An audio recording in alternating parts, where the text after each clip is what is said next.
So I'm like 3 minutes into making this food and I already fucked it up.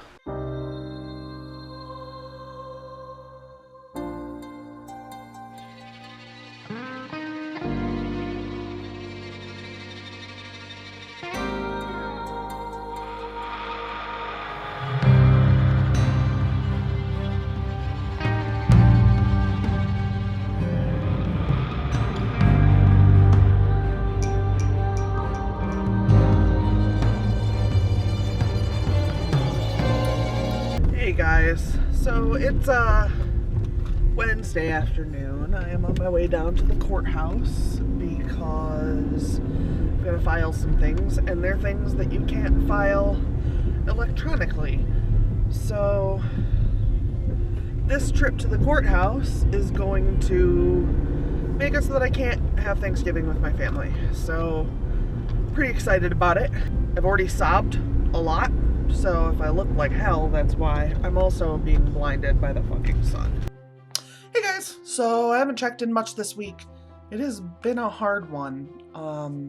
Not quite sure why. It's just been hard to focus on anything. So I had to go to the courthouse for work, which means I had to cancel the Thanksgiving plans I had with my parents because the courthouse is a hotbed of evil and illness, and I can't kill my parents. Yeah, so now Thanksgiving, I don't get to see CJ and I can't see my parents, which is really annoying. I'm not like broken up about it. I was really upset the day it happened, but I've gotten used to the idea and I'll be okay. I'm hoping that I can use that 4-day weekend to wrap up anything I haven't wrapped up for the Joyce Carol Oates MasterClass. I am working a little bit on that this afternoon. It's like 12:45, so there's a little bit of time before I'm going to like throw this video together. It'll probably go up pretty late tonight because I'm trying to get that done. So I'm going to focus on that for right now and try to get some more of this stuff done. I have not sent anything over to my Patreon yet. Only because I want to make sure that there aren't additional things I need to do with the stuff I've worked on further into the class. So those will start going up fairly soon. You can go ahead and click down below and check out my Patreon. I'm probably going to put a little bit public and I'm probably going to put a little bit private to just patrons. So if you're interested, it's down in my link tree. Got his water. He done yelling now. Drink your water in your pot. Bill.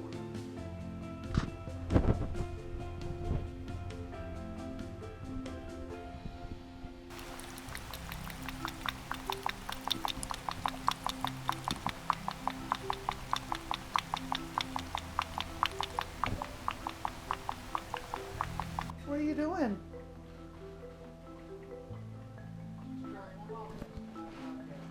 Oh.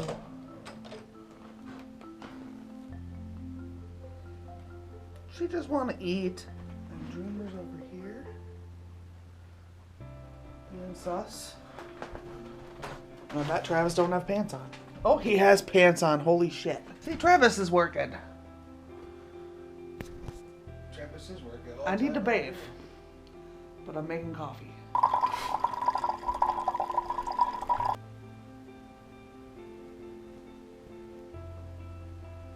They're all sleepy.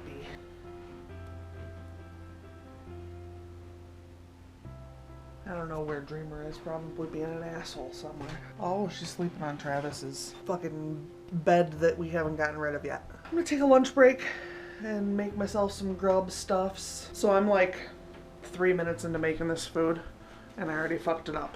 This is improvising. Okay, so it started to boil over. Crisis averted now. And I know what you're thinking. You're thinking, how do you fuck up boxed pasta? It's for the same reason that I can't bake. Directions are for suckers. To be clear, I'm sure it's gonna be fine. I'm sure it won't be like gross. It's boiling. It's doing its thing. Don't talk about how messy and gross my stove is, if you could see that. It's none of your business. Well, I did it. And it actually doesn't look bad. It looks basically like the other one looks when I make it, so I think I'm fine. It's gotta sit to thicken up or some shit. But whatever. Does anyone else drink ice cream in their coffee? Because I think it's delicious and Travis thinks I'm crazy. So I just finished another video on the course, but this one is feisty and needy. So I just thought I'd check in so that he can say hello and tell you all about how needy he is. Tell him. He's not needy now because he's got his hugs. That's what he wanted. He wants me to just hold him all day. If I could sit like this all day long, every day, it would work out really well for him. He'd get up like 3 times a day to eat and poop. Yeah, I do love you. But I can't sit like this all the time. What you want to do? Oh, now he wants to go get into some shit because he's feisty. Alright, I am back. It is 4 in the afternoon. I've done about as much as I can do for today. There are people outside raking on my lawn, so if you hear noise, it's probably them. First of all, I just want to point out that right now I believe there is a buy one get one free on MasterClass, so if you're interested in it, maybe splitting it with someone would make it more affordable for you. Just a thought. So I don't want to give you guys all of the exercises. I feel like that would be kind of inappropriate, and I don't want to like give you the class, and I think that would also be inappropriate. But to kind of give you guys an idea of what you would do or what you would get out of this class if you were to take it, I wrote down some notes, and I'm going to try to give you guys some insights so that you have an idea of whether or not you'd be interested in this class. A good number of the exercises in this class have to do with paying attention to the world around you. And that's great, but we are in 2020, and the people around you should be fewer. So some of those exercises might be a little more difficult, especially like in the winter when there aren't as many things going on outside either. At the very least, you'll get something different during this than you would if you were like going to a diner and listening to conversations and writing them down. But I don't think that negates it. I think it just means that you're going to do it differently, because we do everything different right now. Another thing that the class asks you to do kind of over and over again is recalling things from your past and writing about them with hindsight. So you do kind of end up filling in some blanks there that you don't have, and it kind of helps you to tap into adjusting memories and things to make them into a story. Depending on what you write, that might be more or less directly useful, but I think it's something that as writers we kind of already do without really like mapping it out. They do talk a little bit about using real people to inform characters rather than to like make a person a character, and they go over a couple of reasons why that's the case. I feel like part of my job as a writer is to create a character. You shouldn't use somebody's entire personality for a number of reasons, including that they might figure out that it's them, and inevitably feelings will be hurt. Another thing she talked about was monologues and really short works, and how those things can help you, especially with like building character and telling stories quickly and learning to use concise words, things like that. That is actually one of my favorite things about writing short stories. It's one of the reasons I fell in love with short stories, was that I like brevity. The other thing about short form is that it does help you to be able to learn skills outside of long form.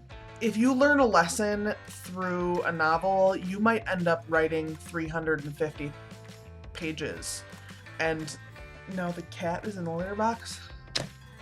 We're just gonna go with it. So you might write 350 pages and then have to turn around and trash the whole thing because you have to start over from scratch because you didn't learn something fairly simple to begin with. That kind of problem is more easily caught in a short story. If you start by writing a 20-page story and after 20 pages you have to go back and rewrite, that's a pain in the ass, but it's nowhere near what 350 pages would be. So writing short stories means that you get a faster outcome, which also means that you can learn small lessons about your writing early on, and then you can adjust the way you write things so that you don't have to adjust them every time you write another book. So even if you plan to write novels, short form can be really useful to learning in general. Workshopping can be very important to your process and can help you to learn how to write better. Workshopping is more efficient when done on shorter things just because it's more manageable. Some things that I noticed during the workshopping videos regarding what things you should be workshopping. It looked to me like the best way for a workshop to run with the information I have here would be to have kind of a conversation rather than like your typical round robin that you might see in like a writing group. And they started with your feelings as a reader, like what things stood out to you as a reader, how did you feel about it in general, that kind of thing. Then you move into the deeper things, you know, your feelings about it as a writer, things you liked, things you didn't like, things that you might change or you don't understand, things that might need to be clearer. The keys to workshopping would be to be ready to listen and learn. As the person whose work is being workshopped, you shouldn't be responding unless you're asked a direct question. Direct questions are fine, but it looks like the best way to do this kind of workshopping is to actually have the people who read the work have a conversation about it, and the person who wrote it to sit and take notes. That is the way it was done there, and I do feel like it looked like a lot could be taken away from that type of interaction. It also might make people feel less like one person's in charge, and I know some people are very turned off by that.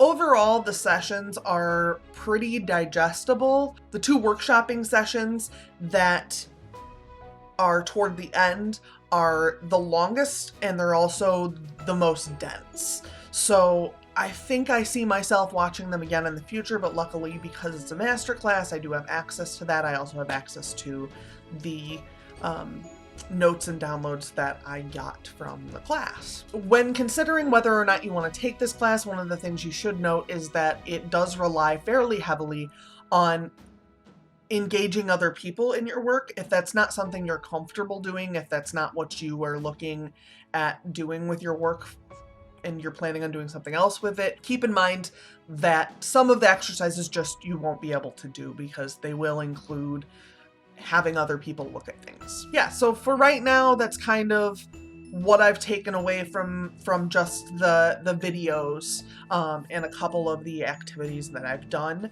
I feel like I really enjoyed the videos. I did do a lot in the workbook. I'm probably 2 sessions away from being finished reading it, and obviously I'm still working on some of the exercises, hence next week's video. Have you used any friends or loved ones to get advice about your writing from, and who do you think gave you the best advice? Was it friends? Was it spouse? Was it extended family? Like, who do you feel like was most comfortable giving you advice? Do you think it was your relationship to them, their personality? What about them made it different for them to give you advice than other people? Do you think that short story reading and or writing are important as writers? Do you think that it's important specifically to read short form work, or do you think that it doesn't really matter what you read as long as you're reading? And then the last question is, what masterclass should I take next? I'm going to go ahead and run a list of the masterclasses that I can take right here. I do want to note that I am probably not going to take Chandra Rhimes, Aaron Sorkin, or David Lynch first. And here's the reason, is that they're not directly about fiction writing. They're screenwriting, television writing, and creativity and filmmaking. But I have a special place in my heart for David Lynch, as most of you probably know. So that one is on the list. And I have actually watched some of the videos for his, so, you know, but that's whatever. But so if you just want to tell me down below which writer you want me to do next, I will definitely get that on my calendar and I can tell you how I feels about it. Thank you guys for hanging out with me. Don't forget that down below I have a link tree with links to all of my stuff. Also, most Friday nights I stream at 7 p.m. Central. This past Friday I actually took off. Like I said at the beginning of the video, it's been a rough week and I don't know why. I'm hoping next week will be better. Also, don't forget that some of these assignments from the class I'm going to put up on Patreon, so if you want to go over and check my Patreon, some of them might be public and some of them will probably be patron only, so go check over there. And yeah, so we'll see you guys all later. Have a good week and good writing. Bye.